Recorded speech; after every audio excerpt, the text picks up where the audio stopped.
Hello friend, स्वागत है आपका तारा क्लासेस चैनल पर।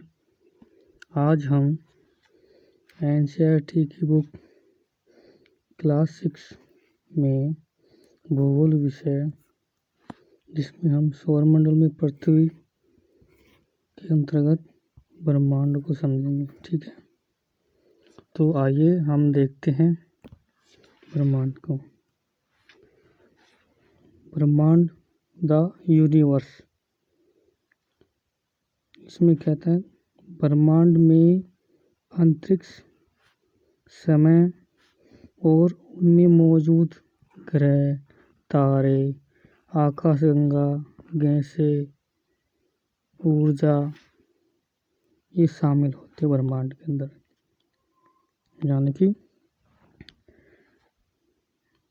इसके अंदर जो ब्रह्मांड है, इन सभी का क्या है, मिलकर, ये सब मिलकर क्या करते हैं, ब्रह्मांड का निर्माण करते हैं।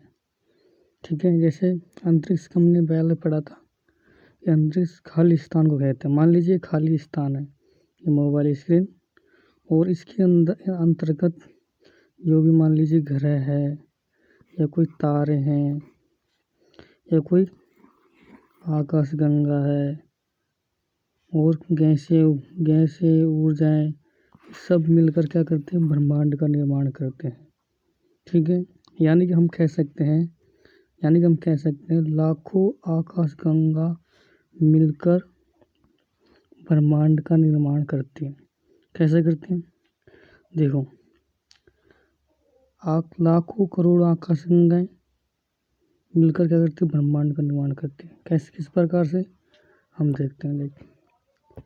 देखो ये लाखों आकाशगंगाएं हैं ना, इन लाखों आकाशगंगाओं में से एक आकाशगंगा, मतलब सभी आकाशगंगा के अंदर बहुत सारे सूर्य मौजूद हैं।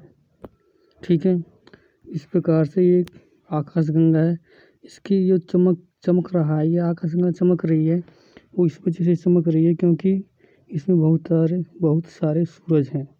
छोटे बिंदु, ये बहुत सारे क्या हैं, सूरज हैं।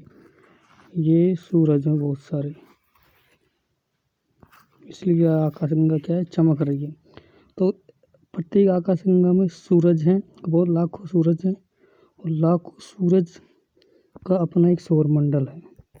इस प्रकार से हमारे सूर्य का एक सौरमंडल है। उस सौरमंडल में विभिन्न ग्रह हैं, जैसे बुध ग्रह, शुक्र ग्रह, पृथ्वी ग्रह, मंगल ग्रह, ठीक है, शुक्र ग्रह, बृहस्पति, इस प्रकार से ग्रह, क्षुद्र ग्रह आदि उपग्रह, ठीक है, ये सब होते हैं। तो यदि हम कहें कि लाखों आकाशगंगाओं का समूह क्या है, ब्रह्मांड है। ठीक है, क्योंकि आकाशगंगा के अंदर सूरज आ गए, ग्रह आ गए, ठीक है, और भी छोटे मोटे पिंड, ऊर्जा, अंतरिक्ष, सब कुछ इसमें आ गया। ठीक है, तो हम कह सकते हैं कि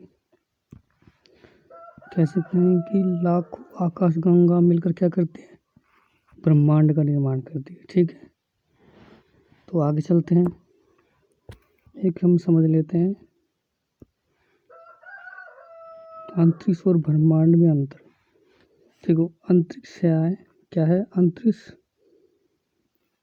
धरती और ग्रह नक्षत्र के बीच के स्थान को अंतरिक्ष कहते हैं, जबकि ब्रह्मांड के अंतर्गत पृथ्वी समेत सारे ग्रह, उपग्रह, नक्षत्र आदि शामिल होते हैं, और अंतरिक्ष भी ब्रह्मांड में शामिल होता है। समझ में आया? देखो, मान लीजिए ये कोई कागज है, क्या है, कागज है। अब ये खाली कागज है ना, तो कागज क्या, मान लीजिए क्या है, अंतरिक्ष है, खाली जगह क्या है, अंतरिक्ष है। ठीक है, कागज को, और इसके अंदर रंगों से मान लीजिए ये बना दिया। अब ये एक तरह से क्या बन गई, पेंटिंग। ठीक है, पेंटिंग बन गई है ना। तो ये सब चीज़ें हैं ना, ये क्या है, कागज तो अंतरिक्ष हो गया, और ये सब कुछ है किसके अंदर, ये धरती हो गई, ग्रह हो गए, नक्षत्र हो गए, ठीक है। ये सब क्या है, ये सब है अंतरिक्ष और प्लस अंतरिक्ष और जैसे पृथ्वी हो, ग्रह हो गए, उपग्रह हो गए, तारे हो गए, है ना, आकाश गंगा हो गई, ये सब मिलकर, दोनों मिलकर किसका निर्माण कर रहे हैं, ब्रह्मांड का निर्माण कर रहे हैं। ठीक है, ब्रह्मांड का निर्माण कर रहे हैं। तो ये दोनों मिलकर ब्रह्मांड का निर्माण हम कह सकते हैं कि अंतरिक्ष प्लस आकाश गंगा प्लस क्या, आकाश गंगा,